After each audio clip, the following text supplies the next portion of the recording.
Thank you for having us join you this afternoon. Really happy to be here. Just a bit of background. Russell Investments is a global financial services firm based out here in Washington. Our headquarters are in Seattle, Washington. That's where Eric's based. I am based in our New York office. And about, I would say, in our institutional business here in the US, about 25% of the business is made up of healthcare systems and hospitals. So it is a very important sector for us. So we spend a lot of time talking with organizations like those that you represent, and do spend a lot of time, particularly over the last few years, trying to help them through the ongoing challenges that have been presented post-pandemic. So we're going to talk a little bit about this morning what's going on in the investment place, in the economy, what our outlook is, what some of the drivers are.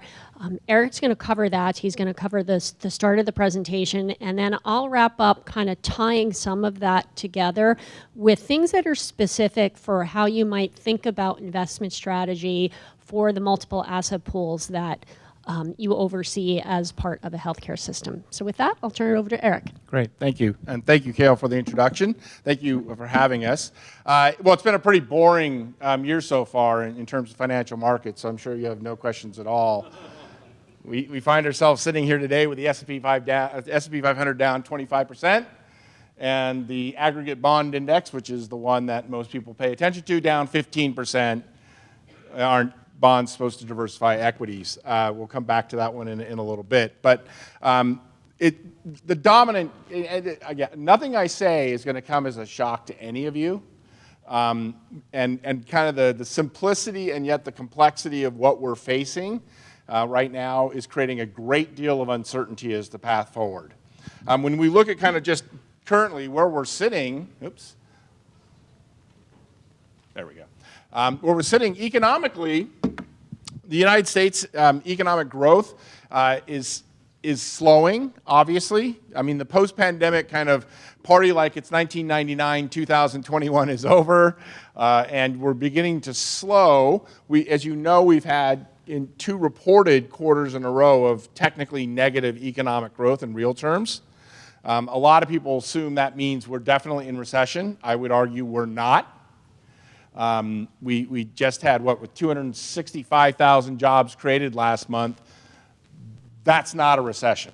And it's very weird that you're seeing slowing economic data, horrible CEO sentiment. I mean, so if, for those of you in the C-suites of your various firms, if you're not particularly optimistic, you have a lot of company. CEOs are not confident. CFOs are not confident. That usually slows hiring more than we've seen. And I'll come back to that one as well. So, but growth is slowing, but we don't think we're currently in a recession. Europe probably is about to enter one. So if you think about the impact of the Ukraine, right, the Ukraine war, we have been, to some degree, we have been shielded from the principal impact of the Ukraine war on our real economy because we are not dependent on Russia for our own energy, right? We are effectively, or at least could choose to be energy independent, should we choose to do that. So our gas prices that went up are at the pump, and some of the price increases that we saw in oil and other places, a lot of that had to do with just the straight demand shock of the economy going from 0 miles an hour in 2020 to 100 miles an hour in 2021, and the system trying to catch up. In fact, you've seen gas prices in the United States roll over about 20 to 25%, depending on where you live.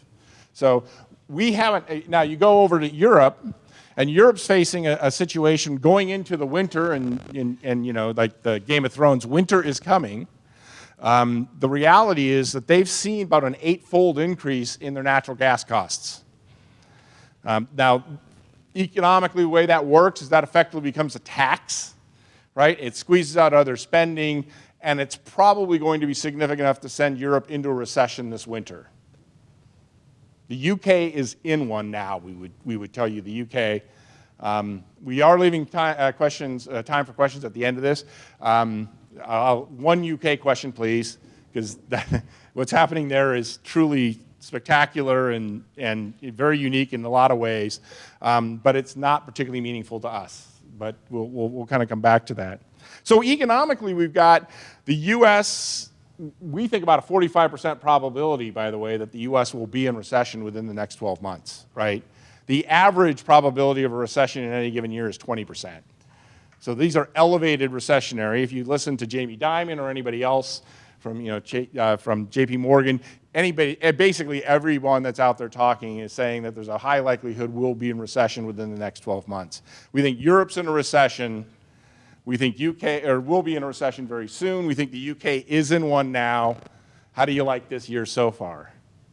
Right? I don't have a lot of good news, but I do have some good news. The good news is on the market side of the equation, the S&P 500 is down 25% already, right? That is basically pricing in already a mild recession. So the equity market has heard all these negative headlines and has said, you know what, these negative headlines are bad, and I believe there's a reason that they're bad, and I'm going to adjust my expectations for corporate earnings, and therefore I'm going to adjust the price I'm willing to pay for companies, and you've seen a 25% decrease. So when I start talking about the fact that a recession is a 45% probability in the next 12 months, depending on the severity of the recession, that's already priced in, right? The equity market anticipates what's going to happen in the future, and it's already priced in a recession. Has it priced in a deep enough recession? We'll find out, right? But the reality of the situation is that a recession is already priced in. Now let's talk about, if we do get a recession, how ugly might it be? Well, the reality is when you look at kind of horrible recessions, so go back to the global financial crisis, right? That is the worst recession basically everyone in this room has lived through. I don't see any 90-year-olds. So the reality is that was the worst recession we've ever experienced in our lives. And the reason it was so bad was going into 2008, the US consumer was massively over-levered, right? We had too much debt as individuals. Those are the recessions, because what happens is when that is the cause of a recession, we as consumers don't consume, we can't afford to consume. We got to fix our balance sheets, right? We got to refinance our mortgages, get our credit rating in good shape, we got to pay down our credit cards. We have to put our financial house in order. And doing that means we don't get to buy cars and we don't get to go out to dinner, and consumption is 70% of the US economy. So when we don't spend, the economy don't grow. So the reality is that was why that was such a painful recession. Look at where we are today. The average American household is actually fiscally, in terms of their balance sheets, in much better than average shape, right? In terms of how much of their money, how much of their income is going to servicing and paying off debt. That's very good news, because if we do get a recession, once we kind of get rid of some of the imbalances, and I'll talk about what those imbalances are in a second, once we get rid of those, the consumers should be prepared to spend relatively quickly. And that, we think, will lead to a relatively short, not really deep recession. So we could be in and out of the woods as early as the end of next year. So that's good news. Corporations have a lot of debt, yes, but a lot of it's long-dated debt. Not a lot of it's due anytime soon, and they have a lot of cash on the balance sheets, right? It's not how much debt you have, it's how much money do you have to service and to actually pay off that debt. And corporations, even though they have a lot of debt, you could argue they were stupid by levering up so much, or you could argue they're really smart levering up at 2% interest rates. And most of that debt is really long dated relative to where it historically has been. So corporations, we think, are in good shape. But the tension that we're all facing is inflation, right? Inflation is the number one thing. It's what's driven our recession probabilities up. This shows you kind of our recession model. On the right-hand side, it shows that orange line is that 20% average probability I talked about, and we're at 45 currently, so this is bad. Here's the problem. It's inflation.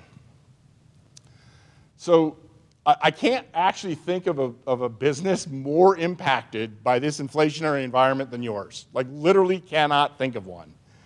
Right? The amount of uncertainty that a high inflation rate is causing in your businesses, right? If you think about it, just the uncertainty of how do you plan, right, for what the world may present itself in the next year when inflation's running at 7+%, and it's actually even running higher in your industry. That uncertainty is what is the problem with inflation. This is why the Federal Reserve and Jerome Powell, as the chairman of the Federal Reserve, has been unabashed in saying he is going to kill inflation. And he doesn't really care, well, he cares, but it's not going to stop him from doing it. He is willing to put the US economy into a recession if that's what it takes to kill inflation. We've only, in our recent history, we've only had one period of kind of high inflation, and we're not there where we were back in the 70s and early 80s, right? But that was the last time we had really inflation be a serious issue. It was an issue for 6 years, by the way. The Federal Reserve chairman for most of that 6 years was a gentleman by the name of Arthur Burns. Arthur Burns, I hate to say this, is kind of a punchline to the joke of central bankers. He's the guy who didn't kill inflation, and every time he had it on the ropes, he changed policy and let it off the ropes, and it came roaring back. Paul Volcker is basically, if there is a demigod in the world of central bankers, Paul Volcker is it. He put the U.S. into 2 recessions in order to kill inflation. Killing inflation, that's how important Volcker viewed it. I think that's how important that Powell views it. The problem with inflation is that uncertainty I talked about in your business. Every CEO, every CFO, every family in America, right, is uncertain. When you're that uncertain about what the environment is going to be like for you, I know my input costs are going up, but am I going to be able to pass along those input costs to my clients? Right? You don't act boldly. Like, you don't greenlight a whole bunch of new economic projects, right? You just don't, because you don't know if you're going to get paid. The bar for certainty has to be very, very high, and not many new projects are going to make that bar. What that means is there's lower economic growth. That is stagflation. That's exactly what causes stagflation. High inflation leads to uncertainty by business people as to whether or not they're going to be able to pass along their input costs and actually reap earnings from higher revenues. They know they're going to get higher revenues, they just don't know if the revenues are going to go up faster than their input costs. And because of that uncertainty, they don't do it. That's why inflation needs to be killed, because if you don't kill it, your economy begins to stall and stagnate. To just give you a sense, I have been bemused by people. Our global market outlook for the fourth quarter of this year, the title that Andrew Pease, who's the principal author of it, came out with, it was the Powell Pivot, what did he say? I can't remember. Powell Pivot Reverse, basically. It was alliteration, it was 3 Ps. I forgot to remember from my next call. But basically, there are a lot of people thinking that, well, the Fed, if they saw a crack in inflation, which, by the way, we haven't, right? The August number that we saw was, 8+%. It was a hot, hot number. The problem with inflation is, all of last year, the Fed was saying that they thought inflation was transitory, right? Anybody remember that? They've got a lot of grief for it. Everybody said, well, they got it dead wrong. And yes, in retrospect, they get it dead wrong. They actually weren't really wrong about the inflation from last year, because if you look at this chart, the blue parts are the transitory parts, right? And the blue parts were going up pretty significantly. The orange parts, which we call sticky inflation, and I'll define those terms in a little bit, in 2021 wasn't going up nearly as fast as the blue bars were. And the blue bars have actually rolled over already, right? Most of the blue bars have actually already rolled over, meaning that the costs of things are beginning to peak, right? The inflation rate on things is beginning to peak. The problem is the inflation in sticky parts of the economy, and sticky means basically sticky means price increases that don't come down, right? And think of the 2 places in your life where they're not going to go down very easily. Number 1, wages. You raise somebody's wage, they don't want it cut. Right? It's almost impossible to do. The second place is shelter, homes, particularly rents. Once rents go up, they go down, but they go down very grudgingly and very, very slowly. So those parts of the inflation story are really problematic. And so what changed in terms of the Fed, because at the beginning of the year, the Fed was basically thinking they were going to do 3 rate hikes this year. Maybe get the overnight rate from 0 to 75 basis points or 0.75%. We're sitting at 3 to 3.25 now. The Fed expects to be between 4.25 and 4.5% by the end of the year, and the market's expecting to be about 25 basis points higher. That's not 75. What changed for the Fed was the sticky forms. Two things changed, really. What happened was that labor recovered a lot faster than the Fed thought it was going to, right? In fact, recovered fast. Everybody, I don't know anybody in my business that can explain at this point in the economy why 265,000 jobs were created last month. I can't explain it. It doesn't make, the only thing that I've heard that makes sense is that employers, because of the scarcity of labor in the post-COVID world, they're willing to stockpile labor even if they actually take a profit hit in the short term, because they want to be able to respond on the other side of a recession and be able to respond to the increase in demand. That's like literally the only explanation that I've actually understood and said, yeah, that makes actual sense. But when you have CEOs saying, I think my business is not going to be very good next year, and CEOs saying the same thing, why are they hiring so much? I think probably it's that labor scarcity thing. The reality of the situation is labor recovered really quickly. In the form of inflation, the Fed is really terrified of is wage pressure, right? Because in order for inflation to actually be a continual event, people have to be paid more, right? Because if gas goes to $8 a gallon and you're not paid more, you're going to buy less gas, right? And you're going to do demand destruction. Eventually, the price will come down. That's how it works. That's how it worked with gas in 2008. But as soon as you get paid more, you can afford to buy more gas, which then allows the prices to continue. That's that price-wage spiral that they worry about. And so the thing that they're most concerned about is that the wages are going up at about 6% a year in the United States right now. That is much higher than their 2% target in terms of inflation. But we are seeing, as I said earlier, we're seeing things are beginning to roll over. The inflation rate in things is rolling over. The problem is that because services industry is so intensely wage dependent, like a huge component of your cost structure is a service provider, I'm telling you guys, is wages, right? The reality is that wage pressure is causing tremendous pressure in the services part of our economy. So services are getting more expensive and inflation is becoming more entrenched. Things are getting basically they're not continuing to go up as nearly as fast as they were. They've got to figure out a way to reverse that. Here's monetary policy in a nutshell. Monetary policy, the Federal Reserve, I have a very lame joke, the Federal Reserve has a dual mandate made up of 4 things. That's a joke, by the way. The 4 things are maintain price stability, maintain price stability, maintain price stability, and if you did the first 3 things, full employment would be nice. They think they're at full employment now. They're going after inflation with a banshee, and they're willing to, we think they're probably, odds are they're going to send us into a recession. But it's important, I think, that we understand why they're doing that, right? Because they view the recession as the lesser of 2 evils between inflation and a relatively, they hope, a mild recession. They're probably right. It's just going to hurt. Stickier shelters are moving up. Rapid wage growth is the problem. And the way you do this, right, is the way monetary policy works is that when you want to reduce wages, you have to reduce the supply-demand. You've got to reduce the demand for labor. In order to reduce the demand for labor, you have to slow the economy, right? The simple mechanics of monetary policy is if you want the economy to grow faster, you make money cheaper. If you want it to grow slower, you make money more expensive. The cost of money is interest rates.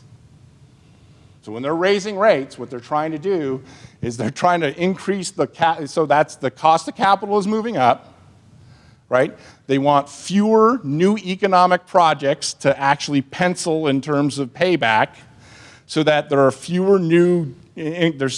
there's less incremental economic growth in the future, which should lower demand for labor, lower demand across the goods and services complex in whole, right? So that's the problem is that, and the other problem the Fed has is it's an imprecise science, right? They have the best data in the world and they get surprised by stuff, The reality is that they've already raised rates to 3 to 3.25%. We think the equilibrium rate for the U.S. economy in terms of the cost of the overnight rate, or the interest rate the Fed controls, is about 2.5%.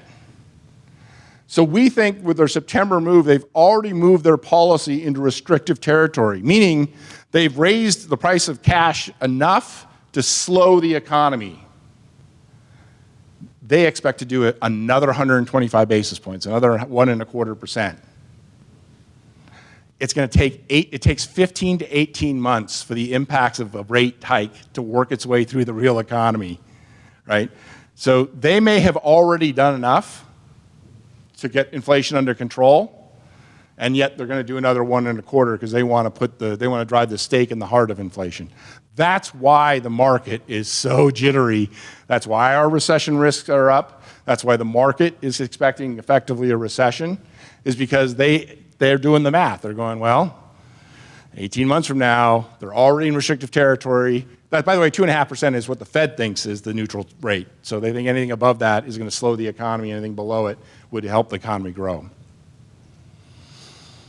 The reality is that we just turned, but again, so that means if you do the math, right, that means that we're probably due for at least 2 more 50 basis point rises in the next 2 meetings, because they only have 2 left in this calendar year, the Federal Reserve, or a 50 and a 75 to get us to where the Fed thinks it should be, and the market thinks they're probably going to be even higher.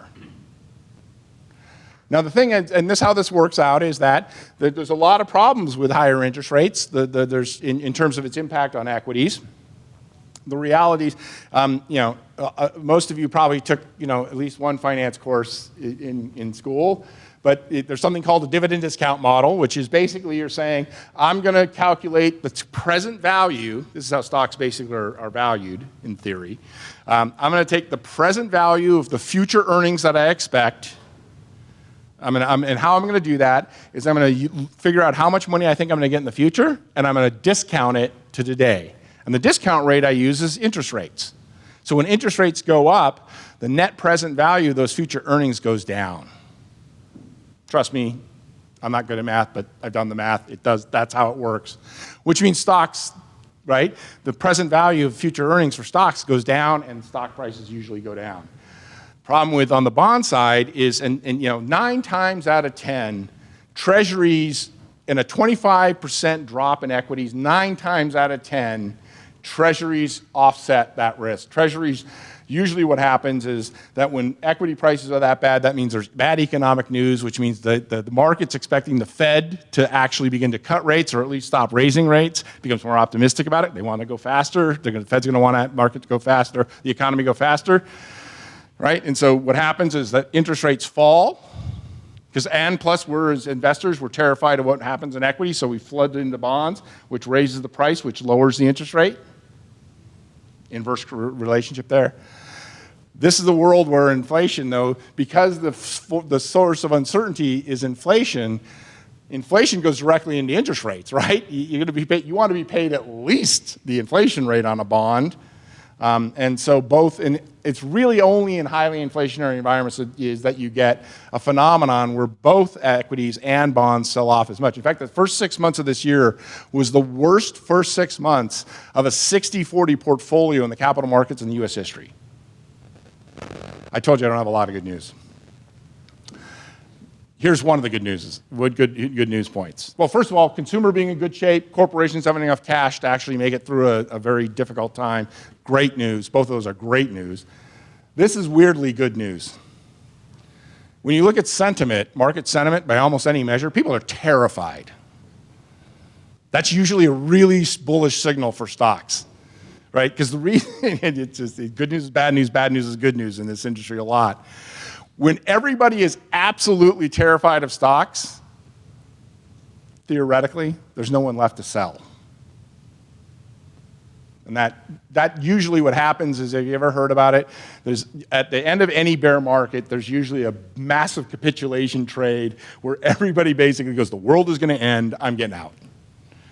And that is usually what puts the floor in, and it's usually horrible sentiment when that happens, and there's nobody left to sell. And when there's nobody left to sell, stocks quit going down. And sentiment's horrible. The problem is that there's a lot of uncertainty around the cycle, and their stocks are not particularly cheap right now. So last time we got to this kind of negative sentiment was the last time. Well, we've gotten there twice this year, by the way, but the last time we got this way that wasn't this year was 2020, in March of 2020, and we actually went overweight equities, overweight credit, right? Because we saw the cycle is much better, in a much better position, and frankly, stocks were a little cheaper back then. We're not there, because we don't know what's going to happen with the cycle. We don't know if a recession is going to hit. We don't know how bad it will be. We have suspicions it won't be that bad, but we don't know. But we're not in one yet. We're not in a recession yet. This is a little table that we look at in terms of general information around where we are in various parts, but we're not in one yet, right? Labor you cannot be creating. There's an old joke that an economics rough patch is when your neighbor loses his job. A recession is when you lose your job, right? There are 10 million job openings in the United States right now. It's a very odd situation. I mean, I've never seen anything like this. I don't think anybody in the industry, unless he's Warren Buffett, has ever seen anything like this. This is it's a very, very odd situation we find ourselves in. Sorry, Lisa, I went too far.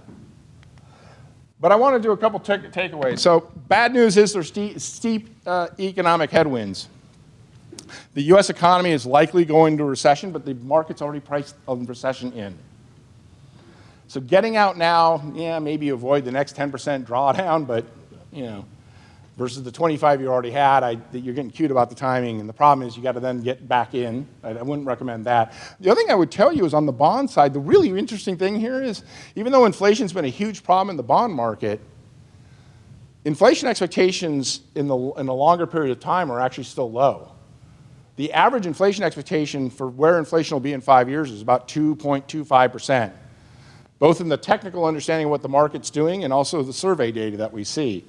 So people basically expect inflation to go down, which makes a lot of sense. So and I think Lisa will follow up on that, because that's something that I would say to you is how you should be thinking about as you plan of how you're going to get through this period of 18 months of wackiness. But it's probably going to be 18 months, and it's already been 9 months of wackiness. It's probably going to be another 18 months or so of wackiness. But the reality is equity sentiment is bad. There's elevated uncertainty, and stocks aren't cheap. But bonds now look a lot more attractive than they did, right?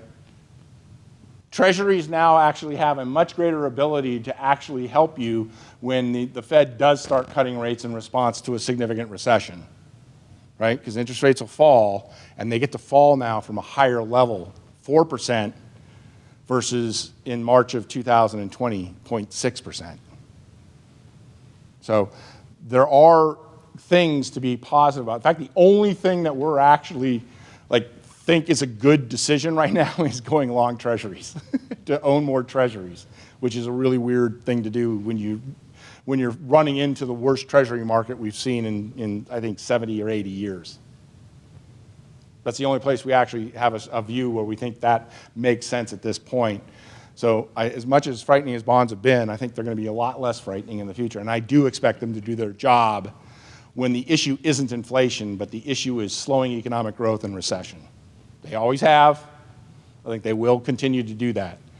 But that environment, as I said, is a lot of uncertainty and creates a lot of questions for you guys to think about. And Lisa's kind of walk you through some of the questions that our clients are asking us and the things we're talking to them about that they should have in mind.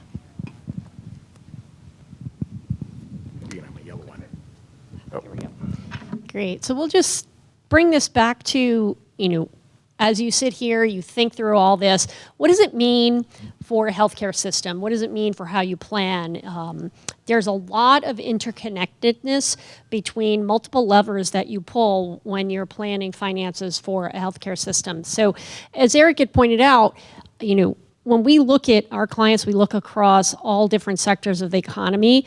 It is true that if you are operating a healthcare system, you are impacted by inflation from multiple points, and it is creating an environment characterized by dislocations in a number of key areas that you have to plan around. So if you think about labor, as we heard it, whether it is hiring clinicians, hiring nurses, that had gone to extremes, particularly within healthcare systems. We have heard anecdotally that that's starting to maybe moderate a little bit, but there's also costs for supplies, increasing costs for drugs. The expense side of your equation keeps going up and up and up. Revenues, it's a challenge to get those to become even. So we still see, when you look across the United States, there are many hospitals that continuing to feel pressure on operating margins. They have not, for many organizations, recovered to what they were prior to the pandemic. So if you look at those three circles there, what you're trying to balance, on the operating side, there's challenges there heavily due to inflation. You look at financing. So for the last 20 years, many healthcare systems, it was very easy to structure your balance sheet assets to enable you to cover the cost of debt or the cost of capital. As you were into the capital markets, looking for financing, issuing debt, increasingly at lower and lower rates. If you look 3-4 years ago, it was, if you had a good credit rating, you could issue debt at a low fixed rate. That is not available now as rates have crept up. That has caused two issues. If any of you, has anyone gone to issue debt recently? Rates are higher by a lot. So you've got that. You've also got, due to for some organizations, not all, but for some organizations, due to operating issues, you may also be looking at shrinking or reduced ratings. So that's going to drive up the rate that you can get on your debt as well. So that's a challenge. It's not what it was even 3-4 years ago.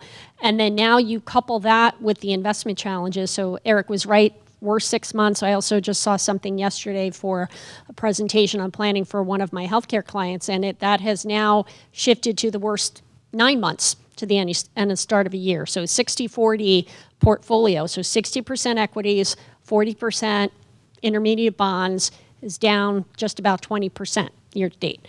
Now, a couple years prior to this, the markets have done very well. So again, it's not like you fell off a cliff, but this is a significant downturn. Questions that we work with a lot of our clients on is, depending on how you have your investment structured, right now those might be unrealized losses. So a couple of things to think about if you're thinking about changing your strategy. You do want to really be very purposeful if you are making changes, because there's a difference between having an unrealized loss, then you start shifting your strategy around and trading, and now your unrealized losses become realized losses. And depending on how that impacts your income statement, you want to think about that. So when you plan what to do out of this, so the investment strategy considerations we're talking to healthcare systems about, it's not so much about, what asset class should I be in to get me through this environment. As Erik had pointed out, inflation is bad for all asset classes. So what you really need to be thinking about is how to balance those three levers for your organization based on the risk characteristics and liquidity that you need in your organization to give you time to right-size the operating side of those three levers. So if you've got a strategic plan in place to make improvements on the operating side, how are you going to balance between the financing and the debt and the investment? So a couple of things to think about when you think about the investment strategy you have in place with your balance sheet assets, whether it's a long-term pool, board-designated pool, and the like. If you have had that tied, for example, to your cost of capital, and your cost of capital has now risen, that strategy may not be appropriate. So you want to talk with your consultant or advisors around whether or not that needs to change. But you do need to go through a number of other questions to determine that. Have the liquidity characteristics that you need changed? Has the risk tolerance changed, basically due to a much more uncertain operating environment now versus prior to the pandemic? So these are things that all impact that strategy and are very closely connected. Other asset pools that you may be overseeing, Many hospitals that we work with have self-insurance trusts to pre-fund malpractice claims. Typically, those are invested mostly conservatively. We see anywhere from 40% fixed income to some maybe as high as 80% fixed income. But then we've seen some that have been able to invest aggressively to grow those. Now the question is, if you've done that and now the capital markets have taken that away, is that a strategy that you want to pursue going forward? Not just for that asset pool, but knowing that if that pre-funding isn't sufficient and now you actually have to pay out claims out of operations, that's going to throw off your operating mix. So you just want to make sure that if that pool of capital is really there to fund claims for insurance, you want to make sure that you've got sufficient liquidity there and you can withstand a little bit of uncertainty over the next 18 to 24 months while the operating side of the equation is balancing itself out. Likewise, foundations. Now, foundations should be operating pretty much separately from your balance sheet, but always good to check in with them as well. Are there mission critical items that they might be pursuing? Are there any capital projects that are being funded by foundation assets that now may be in question due to what's happened in the capital markets? And is there anything you can do to think about how you might reposition those assets to overcome that? And then finally, pension plans. So on the good side of what's happened over the last 6 months for many pension plans in America, whether it's healthcare systems or any industry, is that as interest rates go up, pension liabilities fall. So pension plans that had been 80, 85% funded are now seeing their funded status rise to where they're getting much closer to 90, 95, even 100% funded. And that means two things. So if you are a plan sponsor that hasn't de-risked that by investing those assets into long duration bonds that match the liabilities, this is the best opportunity, I'd say, to do that. If you haven't done that yet, that you really should do, because that once interest rates start to fall again, those liabilities are going to go right back up again. So if you've taken the measure to hedge that risk by investing in long duration bonds, your funded status is not going to erode. So you want to put that protection in place right now. Also, and talk with your actuaries. So actuaries are great at helping you model this out. Your consultant can help model this out. And it's one more thing that you can put in place to, again, protect on the operating side, because any unexpected contribution that you have to make to your pension plan is going to come out of operations. So if you can protect that, it's about creating resiliency for those operating assets. So when you think across all of your pools of capital and what you're trying to achieve with these three levers, when you think about the balance sheet assets, the long-term assets, there's a spectrum of ways to invest that. And there's no one right answer. It really is unique to your organization and what you're trying to optimize on and improve over the next couple of years. You could take the position on the one hand that the investment assets there are there to generate returns and gains to offset operating losses, in which case you would want to be able to take more risk with those assets. The other side would be to get very conservative and view it as a source of liquidity and a source of resiliency while you're right-siding the operations side. So that would be a much more conservative, liquid, invest more in treasuries. And then you have the spectrum in between. And the way to line that up is really to think about how much risk, where's the risk in your organization, and how do you pull that together. So a couple ways to think about that. I've got on the next slide. Whoops. Oh, we're missing a slide. All right, well, there were only a few bullet points on it, so I can talk through it very easily. So if you think about it, what we've started to work with clients on is this concept of how much liquidity do you need and when? And the reason for that is historically, most health systems, as they think about their balance sheet assets, you've got very short-term assets that are liquidity for the next, 0 to 3 months. It's, at your bank.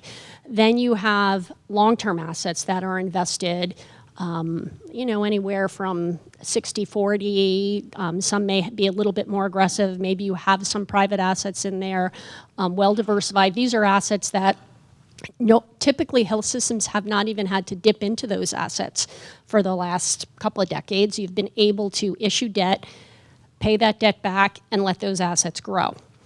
What we're increasingly seeing and starting to work with some clients on is figure out, how much liquidity do you need, say, over the next 5 years versus what you could really put away for much longer term growth. And that achieves two things.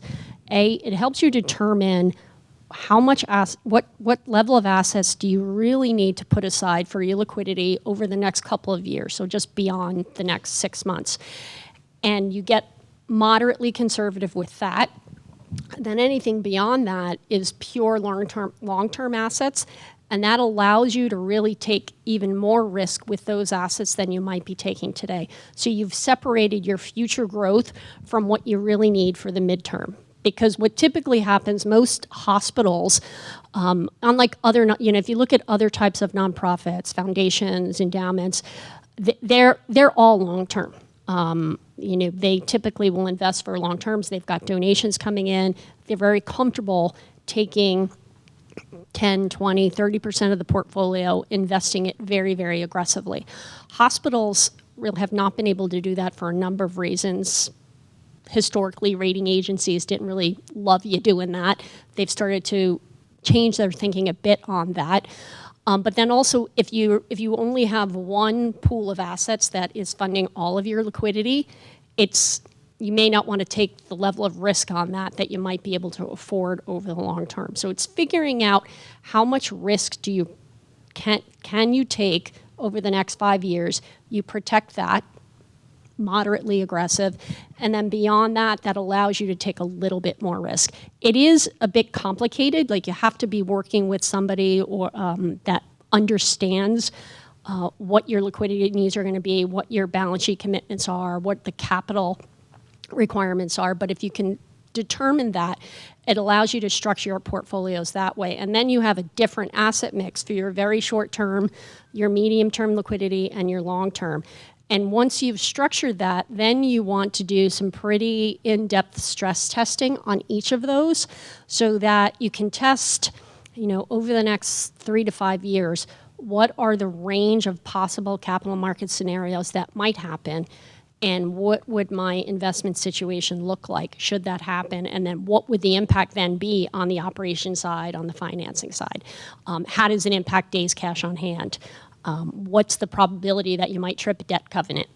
Those are all things that can be modeled, and that's really what should inform your decision making about what the right asset allocation is, because you need to line up how much risk do you want to take to grow with how much risk can you actually afford to take. And many times those aren't the same thing. And that's where it can be a challenge for committees, boards, and finance staff to all come together on what does that picture look like. And it may, particularly if you have volunteer outside investment committee members that are very comfortable with capital markets, there's that tendency to want to be a bit more aggressive. And you need to make sure those committees really understand what the financial picture and the financial plan looks like for the organization, so that the investment strategy that they set really is very, very closely aligned with what your financial goals are and what the liquidity needs are. So with that, we're going to open it up for questions.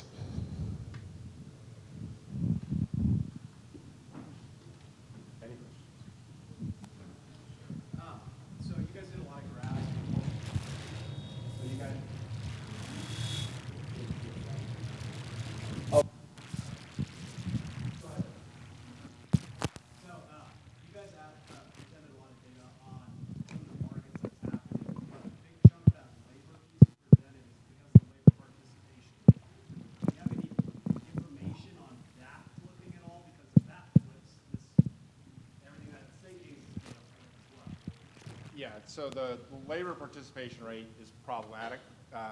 It's not going to flip. people have been waiting for it to flip. I mean, we hit peak participation, I think, in 2002 in the United States. And it isn't policy, it isn't anything else, it's just we are an older country, right? I mean, unless 80-year-olds are going to go back to work, that participation rate's probably not going to move up a lot. So, I mean, I think people have been predicting it for the last at least decade, right? Because it became very problematic in the global financial crisis. And I think they've been predicting it for the last decade. I don't think we're going to get a lot of relief there. You know, I would tell you that legal immigration is a really good thing for the United States demographically, because ultimately your economic growth rate as a country is only determined by two things. In fact, if you want a microcosm of the difficulties, look at what's happening in Britain right now. They have a massive labor shortage because of their pulling out of the EU. They also have a whole bunch of other issues having pulled out of the EU. That was not a good economic decision, and economists were telling them, but that wasn't why the decision was made. So I wouldn't worry. I don't think the participation rate's going to go. We got to be able to normalize the demand and supply. The good news is that in addition to our participation rate falling, our ability to grow as a country, well, that's not good news, but it's reality, is there's two variables that determine your growth rate as a country, no matter what the politicians and policymakers do. It's productivity gains and workforce growth. That's why I think immigration is so important, because that helps us with the workforce growth. And those are the only two things. And we're the most productive, arguably the most productive nation already on the planet. So our productivity gains are going to be modest and hard won. And our demographic picture is not what it once was. Our birth rate's below replacement rate for the first time in our history. So that means we're probably going to grow at like a 1.7% rate for the next 20 years. So it's about normalizing the supply and demand, and I wouldn't count on the participation rate to help. Yes, sir. Talk about the wage increases. Is there any data about recent wage increases by wage levels? So the wage increase, a lot of the wage increases have been at the lower end of the wage scale. I mean, think of the service industry, right? That's particularly pronounced. Not necessarily your service, part of the service industry, but think restaurants, bars, hotels, right? So we've actually, the wage gap hasn't been as pronounced this time, and actually the high-end income earners are doing better. I mean, they're making more money, but the big gains have been in the lower part, which is more Americans, right? I mean, more people have gotten wage gains than have historically gotten over the last 20 years, and certainly those wage gains have been higher.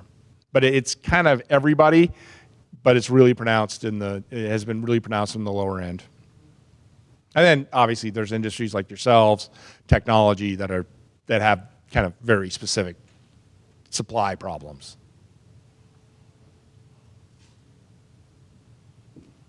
I think was there somebody back there? Nope. Yeah.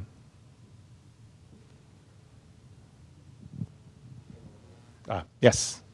So if you look at this industry and one of the, if you look at this group, am I on? Yeah. Okay. Sorry. If you look at this group and one wage issue that they're seeing, right, traveling nurses and this bump in traveling nurse salaries, I mean, those wages could come down over time. But is there any, you're talking about changing their investment portfolio, and they're all trying to figure out how to stop the bleeding right now, not. Yeah, this relies heavily on my understanding of the mechanics of traveling nurses, but it seems to me they're the swing factor in demand, right? So the fact that they're mobile allows them to fill in voids where there's a real labor shortage. Those kinds of jobs, comp does go down, right? Because you can hire a full-time, because what you're doing is you're hiring this person because you can't hire a full-time person, and the delta, that flexibility delta, you have to pay a premium for, if I understand it correctly. But she was nodding, so I got this basically right. And those kinds of things usually normalize, meaning that if you can get a full-time person that lives locally, you don't have to hire a traveling person, and anybody who wants to do that's going to have to lower their price. Yeah, I think we've seen the data I saw that was published by Kaufman Hall was in metropolitan areas. You've definitely seen the use of traveling nurses and the payment there coming down. In areas where they're dependent upon that and they need it, more rural systems, they are still impacted that. But you raise a good question, and so just to put in context the thinking around if you're going to change your investment strategy or not, it is very difficult for an investment strategy to fix operations. It's not going to be possible. What you want to think with your investment strategy is make it as flexible as possible to give you the time and the liquidity that you need for operations to come back. That's what you're really doing with it. I think most people in this room have operations top of mind, not Yeah. investment strategy. You have top to. of mind. Right now, Oh, yeah. in this Right now. environment, Right now. in this environment, it has to be. So what we would just say is make sure that there's nothing in your investments that's going to further cause problems on the operations. So that's why it's worth looking at to make sure there's nothing there, particularly when you think about your pension plan, because that's one area where if you haven't de-risked the liabilities yet, a year from now, 2 years from now, interest rates start coming back down, and you get an unplanned pension contribution that needs to be made, that's coming out of your operations. So that's something you could think about. Yeah, and the problem with the falling interest rates is the net present value of your liabilities goes up, and it's usually a horrible economic environment, right? It's the double whammy. So it's, in my mind, that's kind of really low-hanging fruit from an investment perspective. It's kind of up there with the idea of treasuries look more attractive now.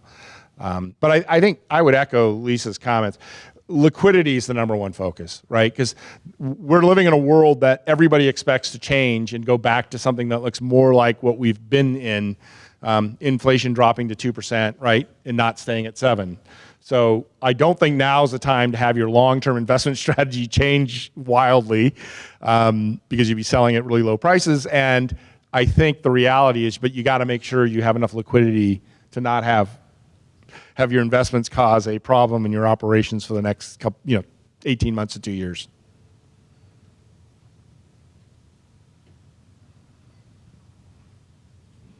All right. Any final questions?